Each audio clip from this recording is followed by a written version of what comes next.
পিতা পরমেশ্বর তিনি সুন্দর একটি দিন আমাদেরকে উপহার দিয়েছেন এবং কোনো কোনো জায়গায় সুন্দর একটি রাত পার করে এই যে পবিত্র জুমে অবস্থান করতে পেরেছি। পিতা ঈশ্বর এখনো বাঁচিয়ে রেখেছেন, এই জন্য তার গৌরব করি, তার আরাধনা করি, তার প্রশংসা করি।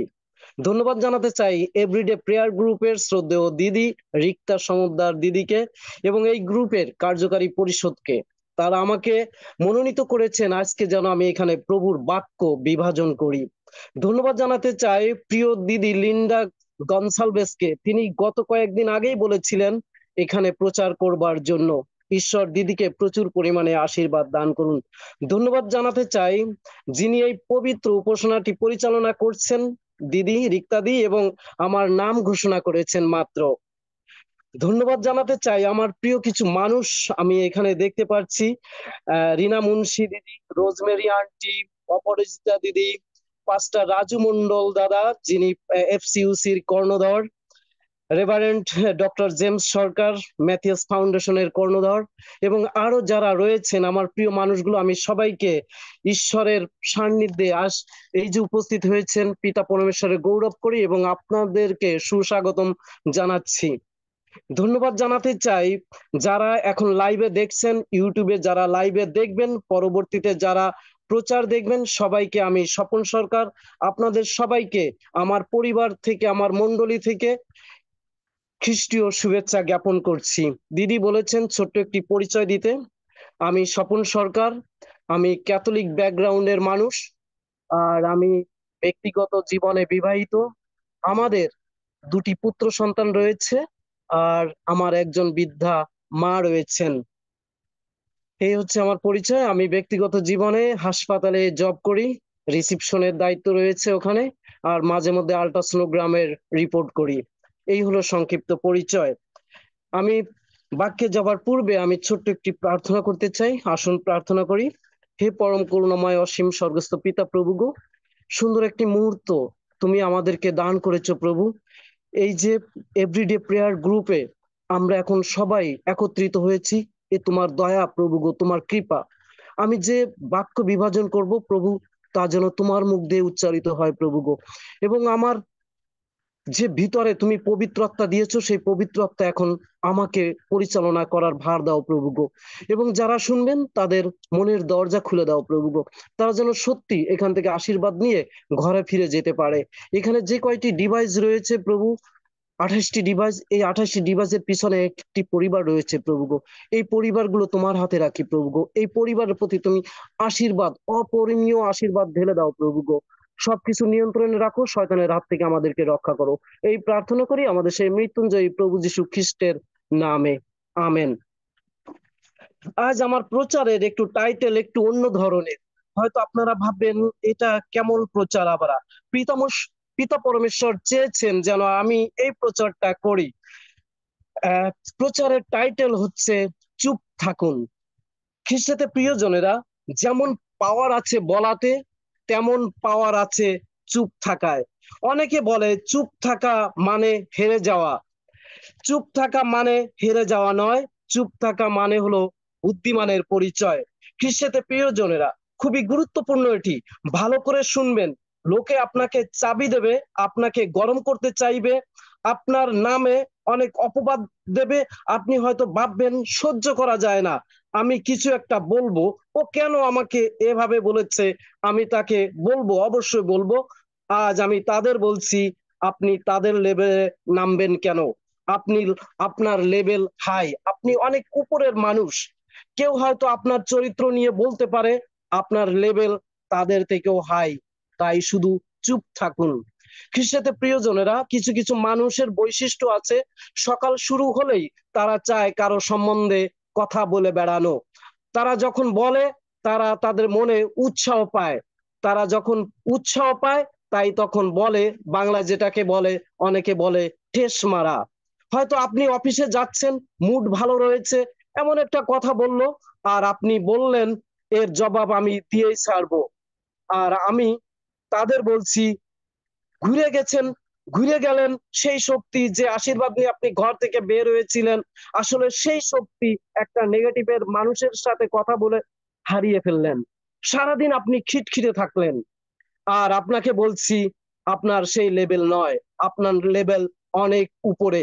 তাই কারো কথায় কান না দিই, আমার জীবন্ত ঈশ্বরের কথায় আমরা কান দিই।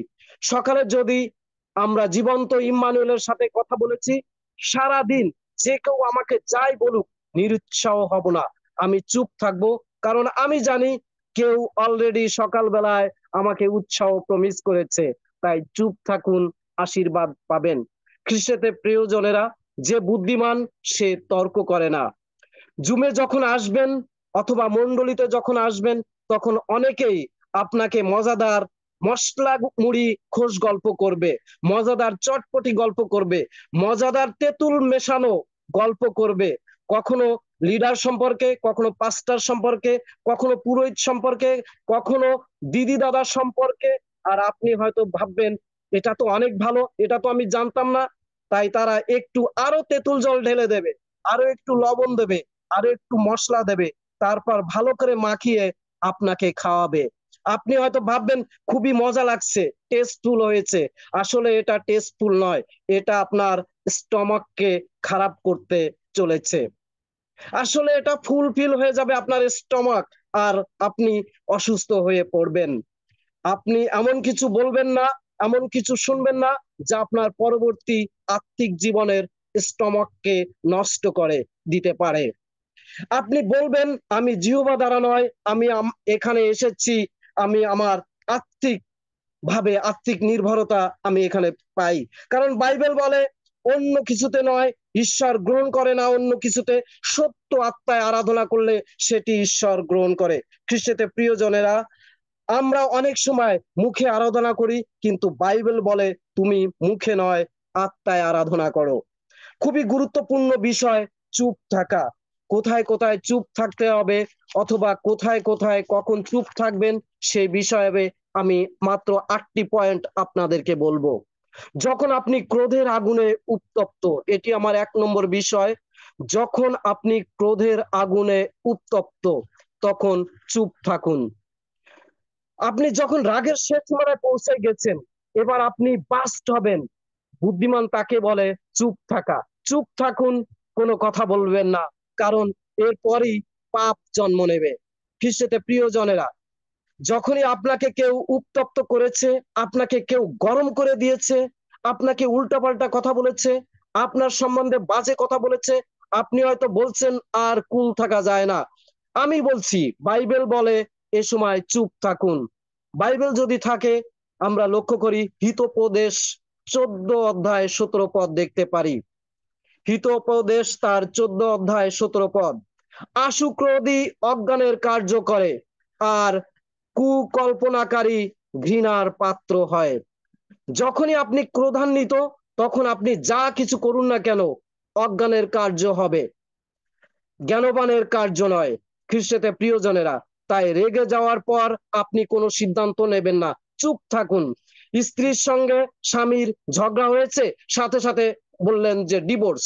হয়তো আপনার স্বামী স্ত্রীর অশান্তি করেছেন, প্রিয় দামি ফোনটা একটা হাসার দিয়ে ভেঙে ফেললেন, কিন্তু কিছুক্ষণ পরে যখন আবার ঠিক হয়ে যাবে তখন হয়তো ভাবলেন যে কি ভুলটা নাই করেছি।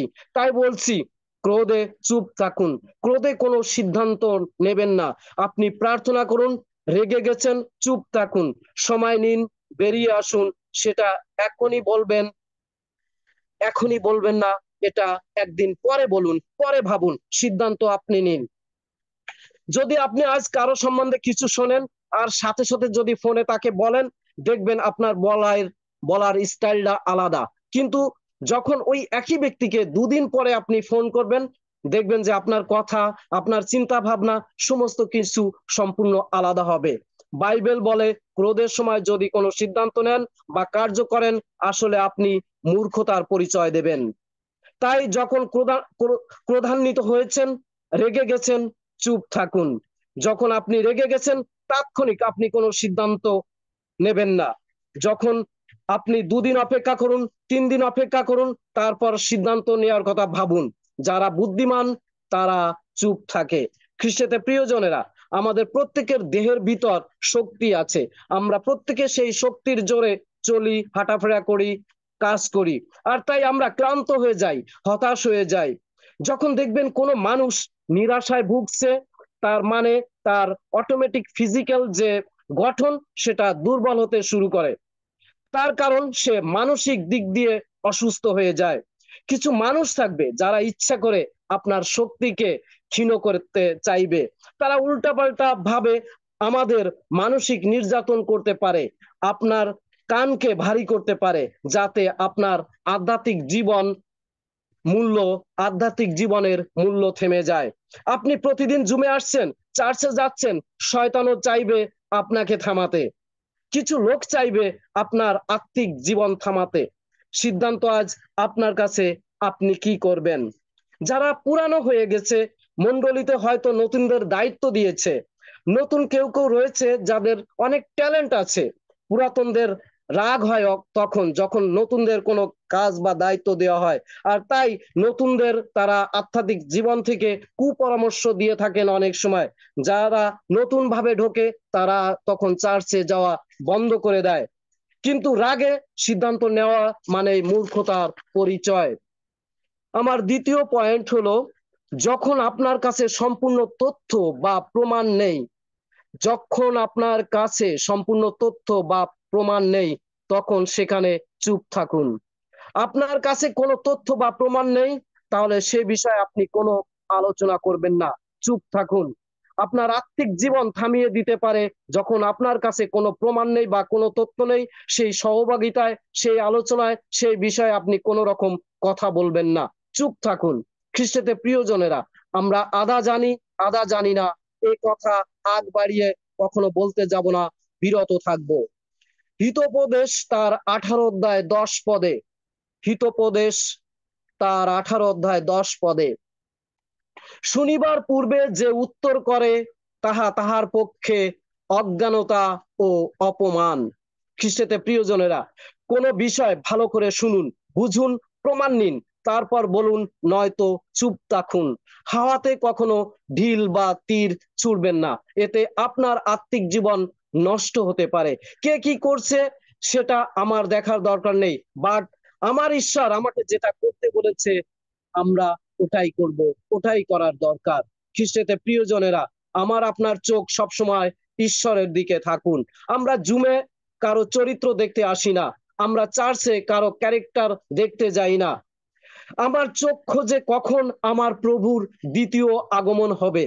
জগৎ অন্য কিছু নিয়ে ভাবতে পারে, আমরা ভাবি না, কারণ আমরা প্রতিদিন জুমে আসি, এখানে এসে প্রস্তুত নিচ্ছি। যেদিন প্রভু আসবেন তুড়ি বাজবে, যাতে আমার কান মিস না করে, আমার চোখ মিস না হয়ে যায়, শুনলেই যেন জুতার ফিতা বেঁধে তাৎক্ষণিকভাবে দৌড় লাগাতে পারি। তাই যে বিষয়ে তথ্য নেই সেই বিষয়ে আলোচনা নেই, যে বিষয়ে প্রমাণ নেই সেই বিষয়ে কথা নেই, চুপ থাকবো। যখন আমার 3 নম্বর বিষয়ে, যখন আপনি গল্পটির বা ঘটনাটির যাচাই করেননি, যখন আপনি গল্পটির বা ঘটনাটির যাচাই করেননি, তখন চুপ থাকুন। কোনো কিছু যাচাই না করে মতামত করবেন না, সেই গল্পের সঙ্গী হবেন না। চুপ, গুরুত্ব বিষয়, চুপ থাকুন, আপনি বিজয় পাবেন। আমাদের বলা হয়েছে মুখ খোলো উচ্চ স্বরে, কি করার জন্য? সমালোচনা বা কারো বিরুদ্ধে কথা বলার জন্য? আরাধনা করার জন্য নয়, অবশ্যই আরাধনা করার জন্য। আপনি আরাধনায় এতটাই ব্যস্ত হয়ে যান যাতে অন্যান্য সমালোচনা আপনার কানে পৌঁছাইতে না পারে। বাইবেল যদি থাকে, আরেকটি পয়েন্ট দেখতে পারি, আরেকটি ভার্স দেখতে পারি। দ্বিতীয় বিবরণ তার 17 অধ্যায় 6 পদ, দ্বিতীয় বিবরণ 17 অধ্যায় 6 পদে, প্রাণদণ্ডের যোগ্য ব্যক্তির প্রাণদণ্ড 2 সাক্ষীর কিংবা 3 সাক্ষীর প্রমাণে হইবে, একমাত্র সাক্ষীর প্রমাণে তাহার প্রাণদণ্ড হইবে না। চুপ থাকুন সেখানে। যখন আপনি যে গল্পটি শুনেছেন সেটির সঠিক প্রমাণ না থাকলে চুপ থাকুন। আমরা কি করি, ডান দিক বাম দিক না ভেবে অনেক সময় বলে বসি। যে কোনো বিষয়ে আপনি মন্তব্য দেবার আগে আপনি সেটাকে পরখ করুন। আপনি খ্রিস্ট বিশ্বাসী, আমরা সবাই ঈশ্বরের সন্তান। আমরা যে কোনো মানুষকে দোষ দেবার আগে সে কোন বা কোনো মানুষকে তার বিষয়ে কমেন্টস করার আগে সেটা নিয়ে দেখব, বলবো, তারপর পর্যাপ্ত প্রমাণ আছে কিনা, তারপর মুখ খুলবো, নয়তো চুপ থাকবো। খ্রিস্টতে প্রিয়জনেরা, সমস্ত কিছু তিক্ত করে দিতে পারে আমাদের মুখ। মুখের থেকে বড় অস্ত্র আর কিছু নেই। কোনো ব্যক্তিকে ধ্বংস করার জন্য এই মুখটি যথেষ্ট। ঈশ্বর মনুষ্য তৈরি করেছেন যেন মনুষ্য তার আরাধনা করে। তিনি জিহ্বা দিয়েছেন যেন আমরা তার প্রশংসা করতে পারি, আর কিছু নয়। ঈশ্বর আমাদের জিহ্বা দিয়েছেন তার প্রশংসা করা, তার আরাধনা করা, তার গৌরব করা, মানুষের সমালোচনা বা মানুষকে নিয়ে আলোচনা করার জন্য নয়। তাই গল্পটি বা ঘটনাটি যাচাই করেননি বা জানেন না, তাহলে কোনো মন্তব্য করবেন না, চুপ থাকুন। যদি আপনার কথা, আমার 4 নম্বর বিষয়, যদি আপনার কথা একটি দুর্বল বিশ্বাসীকে রাগান্বিত করে, যদি আপনার কথা একটি দুর্বল বিশ্বাসীকে রাগান্বিত করে, তাহলে চুপ থাকুন। আপনি যত বড় পাস্টার, রেভারেন্ড, ডক্টর, পিএইচডি কিংবা যাই কিছু হন না কেন, যদি আপনার কথায় দুর্বল বিশ্বাসীকে রাগিয়ে তোলে, তাহলে বেটার আপনার চুপ থাকার। খ্রিস্টতে প্রিয়জনেরা, আমরা অনেক সময় এমন কিছু নিয়ে আলোচনা করে থাকি, আমরা এমন কিছু টপিকস নিয়ে কথা বলি যা কিনা দুর্বল বিশ্বাসীর সামনে যখন আলোচনা করি, আর তখন যদি তাকে রাগিয়া তুলি, আর রাগিয়া তোলা মানে সে আসলে প্রভুর মন্দিরে আর আসে না। না আসা মানেই, যেমন বাইবেল বলে, একটা আত্মাকে আনো, আশীর্বাদ পাবে।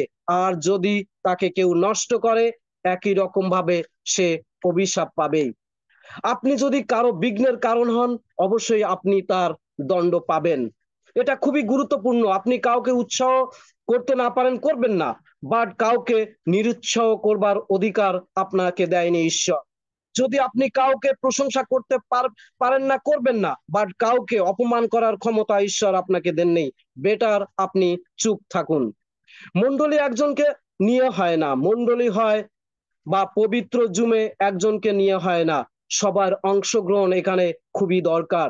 যোগদান খুবই গুরুত্বপূর্ণ একটি মণ্ডলী বা একটি জুমের জন্য। তাই প্রভু যিশু বলেন, প্রত্যেকটা অঙ্গের দায়িত্ব রয়েছে, প্রত্যেকটা অঙ্গের মাধ্যমে একটি গোটা শরীর তৈরি হয়। আপনি বিশ্বাসী, আপনি এমন কিছু করবেন না যাতে নতুন বিশ্বাসী রাগান্বিত হয়। 1 করিন্থীয় 8 অধ্যায়ের 11 পদ, 1 করিন্থীয় তার 8 অধ্যায় 11 পদ, বস্তুত তোমার জ্ঞান দ্বারা সেই ভ্রাতা যাহার নিমিত্ত খ্রিস্ট মরিয়াছেন, সেই দুর্বল ব্যক্তি বিনষ্ট হয়। এইরূপে ভ্রাতৃগণের বিরুদ্ধে পাপ করিলে ও তাহাদের দুর্বল বিবেককে আঘাত করিলে, তোমরা খ্রিস্টের বিরুদ্ধে পাপ করো। আজ শুনে নিন, আপনার কথায় যদি কেউ আঘাত পায়, তাহলে আপনি খ্রিস্টের বিরুদ্ধে পাপ করছেন। আপনি সেই ব্যক্তিকে অপমান করছেন না, আপনি সেই ব্যক্তিকে বেছে নেওয়া যিশুকে অপমান করছেন। আপনি খ্রিস্টকে ভালোবাসেন, অথচ তার সন্তানদের ভালোবাসেন না, ঠিক আপনার বিশ্বাসী। তাই প্রভু যিশু পিতরকে বলেছিলেন, জোনার ছেলে পিতর, তুমি কি আমায় ভালোবাসো? একবার নয়, 3বার বলেছিলেন, জোনার ছেলে পিতর, তুমি কি আমায় ভালোবাসো? আর পিতর উত্তরে বলেছিলেন, হ্যাঁ প্রভু, ভালোবাসি। আর প্রভু যিশু বলেছিলেন, তাহলে আমার বিশ্বাসী, আমার মেষ, আমার চার্চকে তুমি চালাও। আমার 5 নম্বর বিষয়, যদি আপনার বাক্য প্রভু, পরিবার ও প্রিয়জনদের প্রতি হীনতা প্রকাশ করে, যদি আপনার বাক্য প্রভু, পরিবার ও প্রিয়জনদের প্রতি হীনতা প্রকাশ করে, তাহলে সেখানে চুপ থাকুন। অনেক সময় আমরা এমন কিছু বলি, নিজের প্রকৃত বন্ধুও চলে যায়। কিছু কিছু বন্ধু দেখবেন ফোন করে, আমরা এড়িয়ে যাই যেন এই বন্ধুটা ফোন না করে, ফোন করলে ও উল্টাপাল্টা কথা বলে। আর কিছু কিছু বন্ধু আছে যারা ফোন করলেই আমরা দ্রুত সেখানে চলে যাই, যে ধরার চেষ্টা করি, হ্যাঁ কি হয়েছে, বলো বলো বলো, কি বলতে চাও। বা মিস কল হয়ে গেলে আমরা সাথে সাথে ব্যাক করি। আমরা বাথরুমে গেলেও তাড়াতাড়ি দৌড়ায় এসি, যদি রিংটোন চেঞ্জ করা থাকে বন্ধুর ফোন, এসেই আগে ধরি, হ্যাঁ বলো কি হয়েছে, এতটা। তাহলে এরকম হওয়া উচিত আমাদের। আমরা অনেক সময় জুমে আসবার আগে আমরা অনেককে লিংক পাঠাই, যে আজকে এখানে আমরা আসতেছি, তুমি আসো, দেখতেও ভালো লাগে, তোমাদের দেখলে মন ভালো হয়ে যায়। রবিবারে চার্চে যাওয়ার আগে আমরা একে অন্যকে বলি যে কালকে একসাথে চার্চে যাব। চার্চে গেলে আমাদের মন আনন্দে ভরে ওঠে। খ্রিস্টতে প্রিয়জনেরা, আমাদের কথাবার্তা এমন হোক যারা আমাদের সাথে কাজ করে এবং চলে যাওয়ার সময় বলে যে সত্যি আবার আসবো দাদা। আর তারা যেন পর্দার আড়ালেও বলে, পর্দার আড়ালে থেকে স্বীকার করে যে সত্যি লোকটা বা এই মানুষটা অনেক ভালো। ইফিসীয় তার 4 অধ্যায় 29 পদ, তোমাদের মুখ হইতে কোনো প্রকার আলাপ কদা আলাপ বাহির না হোক, কিন্তু প্রয়োজন মতে গাঁথিয়া তুলিবার জন্য সদা আলাপ বাহির হোক, যেন যাহারা শোনে তাহাদিগকে অনুগ্রহ দান করা হয়। খ্রিস্টেতে প্রিয়জনেরা, আমার আপনার মুখ যখন খুলবো তখন শুধু উৎসাহ বের হবে, কোনো নিরুৎসাহ বের হবে না। কেউ একজন মদ্যপান করে, আমরা তাকে তিরস্কার করব না, বরং তাকে বলবো তুমি আগামী দিন অবশ্যই ভালো হয়ে যাবে, আগামী দিন তুমি পাল্টে যাবে, পিতা পরমেশ্বর ঈশ্বর তোমাকে পাল্টে দেবেন। কারণ ওই সন্তান প্রভুর কোলে ফিরে আসবে। কারণ আমার প্রভু 99 জনকে বাদ দিয়ে যে ওই একজন চলে গেছে, সেই একজনের দিকেই আমার প্রভু মনোনিবেশ করে, চিন্তা করে যে কখন তাকে ফিরিয়ে আনা যায়। তাই যখনই মুখ খুলবেন কদা কদা আলাপের জন্য নয়, বরং মুখ খুলুন ইতিবাচকের জন্য, সদা আলাপের জন্য। আমার নম্বর 6, যখন আপনি পাপ বিষয়ে রসিকতা করতে ভালোবাসেন, যখন আপনি পাপ বিষয়ে রসিকতা করতে ভালোবাসেন, তখন চুপ থাকুন। আমরা অনেক সময় পাপ বিষয়ে মজা করে থাকি, তখন চুপ থাকুন। ওটা মজা করা মানেই পাপ।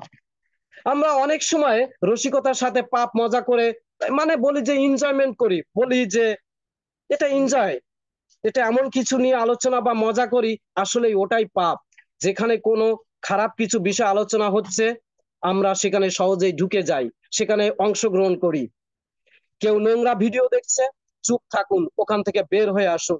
নোংরা কথা বলতেছে, ওখান থেকে কথা বলছে, ওটা আমার জায়গা নয়, বলুন যে ওটা আমার জায়গায় নয়। কেউ গালাগালি করছে, বলুন ওখানে আমার থাকার দরকার নেই, ওটা আমার জায়গা নয়। আমরা বলি না, বা আমি বলি যে ঈশ্বরের যে জুমে আসি, সেই জুমে ঈশ্বরের যে চার্চ আছে রবিবার, সেই চার্চে যাই, সেখানেই আমরা ঈশ্বরের সঙ্গে কথা বলি। ওটা আমি বলি না। যেটা নোংরা করা কথা হয় বা যেখানে রসিকতা পাপ নিয়ে করা হয়, ওটা আমি বলি না। আপনি বলবেন আমি এখানে বলি না, আমি বলি পবিত্র জুমে যেখানে আরাধনা করা হয়, আমি যেখানে জীবন্ত ঈশ্বর শোনে, রবিবারে চার্চে যাই, যেখানে ঈশ্বর আরাধনা করে, আমি বলি আর আমার জীবন্ত ঈশ্বর শোনেন। হিতোপদেশ 14 অধ্যায় 9 পদে, হিতোপদেশ 14 অধ্যায় 9 পদে, অজ্ঞানেরা দোষকে উপহাস করে, কিন্তু ধার্মিকদের কাছে অনুগ্রহ থাকে। অনেক সময় আমাদের বন্ধু মহলে নেগেটিভ সাইডে মজা বা উপহাস করতে আমরা ভালোবাসি। আমরা এমন কিছু কথা বা এমন কিছু কালচারে আনন্দ পাই, অনেক সময় আমরা বলি জাস্ট জোক, এটা জোক করেছি, মজা করেছি। শয়তান অনেক সময় এই জোকের মাধ্যমে বা এই যে মজার মাধ্যমে আমাদের বাইরে নরকে নিয়ে যেতে পারে, আমাদের সেই স্বর্গ থেকে আমরা বিচ্ছিন্ন হয়ে যেতে পারি। তাই চুপ থাকুন, অংশগ্রহণ করার দরকার নেই। খারাপ বিষয়ে এড়িয়ে এড়িয়ে চলুন। নোংরা ইশারা আছে, যেমন অনেক সময় আমাদের বিশেষ করে মায়েরা বোনেরা যখন কোথাও বাইরে যায়, অনেক সময় ইশারা করে, খারাপ ইঙ্গিত করে, তখন যদি তারা চুপ থাকে বা সরে আসে, তখন সেটা ভালো হবে, তাহলে সেটা তারা আর আগাতে পারবে না। কিন্তু অনেক সময় যদি হাসি বা হাসাহাসি করি বা ইঙ্গিত করে, সেই ইঙ্গিতকে সাপোর্ট করি, তখনই তারা সুযোগ পায়। তাই বলছি, যখন নোংরা ইশারা করে চুপ থাকুন, দেখবেন যে আপনার বেঁচে গেছেন আপনি, সেখানে আপনার শয়তান কোনো রকম কাজ করতে পারবেন না। আমার 7 নম্বর বিষয়, যখন আপনি আপনার কথা বলার পরে লজ্জিত হন, যখন আপনি আপনার কথার পরে লজ্জিত হন, সে জায়গায় আপনি চুপ থাকুন। অনেক সময় আমরা অনেক কিছু বলে দিই, আর তার কয়েকদিন পরে মনে হয় যে আসলে এই বিষয়টা বলা মনে হয় আমার ঠিক হলো না, মনে হয় ঠিক হয়নি, তাই নিজেই লজ্জা পাই কথাটা বলার জন্য। বলেই লজ্জা পাওয়ার থেকে বেটার চুপ থাকা, চুপ থেকে পর্যবেক্ষণ করা। কথা একটা বানের মতো, একবার বেরিয়ে গেলে ওটা আর ফিরিয়ে আসবে না। খ্রিস্টতে প্রিয়জনেরা, খুব সহজে আমরা চটাতে পারি বা পটাতে পারি না। ভাঙতে সময় লাগে না, বাট গড়তে অনেক পরিশ্রম লাগে। সরি। কোনো সম্পর্ক ভাঙতে সময় লাগে না, কিন্তু সেই সম্পর্ক ধরে রাখতে বছরের পর বছর সময় লাগে। তাই এমন কথা বলবেন না যেটা বলে আবার পরে লজ্জা পান। তাই চুপ থাকুন। হিতোপদেশ 8 অধ্যায় 8 পদে, আমার মুখের সমস্ত বাক্য ধর্মময়, তাহার মধ্যে বক্রতা বা কুটিলতা কিছুই নাই। খ্রিস্টেতে প্রিয়জনেরা, আপনি এমন কথা বলবেন না যেটা পরে আপনি লজ্জা পান। আপনার বাক্য সর্বদা যেটা বের হবে সবসময় উৎসাহ, সবসময় পজিটিভ থাকতে হবে। আমরা যখন যিশুকে আহার করেছি, যিশুকে পান করেছি, আমাদের প্রত্যেকটা কথার মধ্যে যিশুর স্বভাব আসতে হবে, যিশুর স্বভাব বের হবে। খ্রিস্টেতে প্রিয়জনেরা, তাই আপনি আর আমি যখন মুখ খুলি, খারাপ মানুষও যেন উৎসাহ পায় সেই বিষয়ে লক্ষ্য রাখি। সবাই যখন কাউকে দোষারোপ করে, বলে তুমি খুনি, তুমি ধর্ষণকারী, তুমি খারাপ, তুমি এটা, তুমি ওটা, তখন আপনার সাথে যখন ওই লোক কথা বলবে, আপনি বলবেন তোমারও সুযোগ আছে, প্রভুর কাছে এসো, প্রভুর কাছে বসো, তুমি সব থেকে একদিন খ্রিস্ট ধার্মিক লোক হতে পারবে। আপনার মুখের সমস্ত বাক্য ধর্মময় হয়, যেন মিষ্টতা থাকে। আমার শেষ এবং 8 নম্বর বিষয় বলবো, যদি জগৎ আপনার সম্পর্কে ভুল ধারণা প্রকাশ করে, যদি জগৎ আপনার সম্পর্কে ভুল ধারণা প্রকাশ করে, তখন চুপ থাকুন। খ্রিস্টেতে প্রিয়জনেরা, কেউ যদি আপনার সম্পর্কে ভুল ধারণা প্রকাশ করে, আপনি চুপ থাকুন। যিনি আপনাকে দেখছেন, হাজার বদনামের মাঝেও আলো ঠিকই আপনার জন্য তিনি জ্বালাবেন। আপনি হয়তো ভাবছেন, সরি, চুপ থাকলে লোকে তাই বিশ্বাস করবে। চুপ থাকা মানে সমর্থন করা না, যারা বিশ্বাস করেছে তারা মূর্খ বলে গণ্য হবে, আর যারা দেখে বিশ্বাস করবে তারা ঈশ্বরের কাছে ঈশ্বরের সন্তান বলে গণ্য হবে। তুমি কি ঈশ্বরের পুত্র? গালে চর মেরে বলল, আর বলল কি, কে মারলো বলতো? প্রভু যিশুকে এই কথাগুলো বলেছিল। কে থুতু দিল? যিশু কিন্তু কোনো কথা বলেননি, যিশু চুপ ছিলেন, কারণ যিশু জানতেন যিশু কে। আর যিশু এটাও জানতেন সেই পাশের যে রোমিও সৈন্য যারা এইরকম করেছে, যিশু তাদেরও জানতেন তারা কে। যিশু উত্তর দেয়নি, কারণ যিশুর লেভেল অনেক উপরে। আমি উত্তর দেব বাক্য দ্বারা। শনিবারটা যেতে দাও, রবিবার সকালে গিয়ে দেখো কবর খুলে গেছে, বিনা কথায় লোকে জানতে পেরেছে আমার ইম্মানুয়েল পুনরুত্থিত ঈশ্বর। একটাই উত্তর। হিতোপদেশ 17 অধ্যায় 27 পদে, হিতোপদেশ 17 অধ্যায় 27 পদে, যে বাক্য সম্বরণ করে সে জ্ঞানবান, আর যে শীতল আত্মা সে বুদ্ধিমান। যে বাক্যকে আটকে রাখে, হৃদয়ে ধারণ করে, আসলে সে জ্ঞানবান। আর যে হুট করে রাগ করে, সে কি বুদ্ধিমান? যে হুট করে রাগ করে না, সেই তো বুদ্ধিমান। যেদিন আপনি বুঝবেন লোকে আপনাকে অপমান করেছে, আপনার গায়ে লাগছে না, চুপ থাকছেন, সেই দিন বুঝবেন আপনি অনেক বেশি বুদ্ধিমান, স্মার্ট হয়ে গেছেন। তাই চুপ থাকুন, আশীর্বাদিত হন। ঈশ্বর তার নিজ বাক্যের উপর প্রচুর পরিমাণে আশীর্বাদ দান করুন। ধন্যবাদ জানাই এভরিডে প্রেয়ার গ্রুপের কার্যকারী পরিষদকে, এবং যারা এখানে শুনছেন, আমার প্রিয় কিছু মানুষ রয়েছে, লিন্ডা দিও এসেছেন দেখছি। অনেক অনেক ধন্যবাদ সবাইকে। ভালো থাকুন, সুস্থ থাকুন। ইম্মানুয়েল, জয় যিশু। আমেন।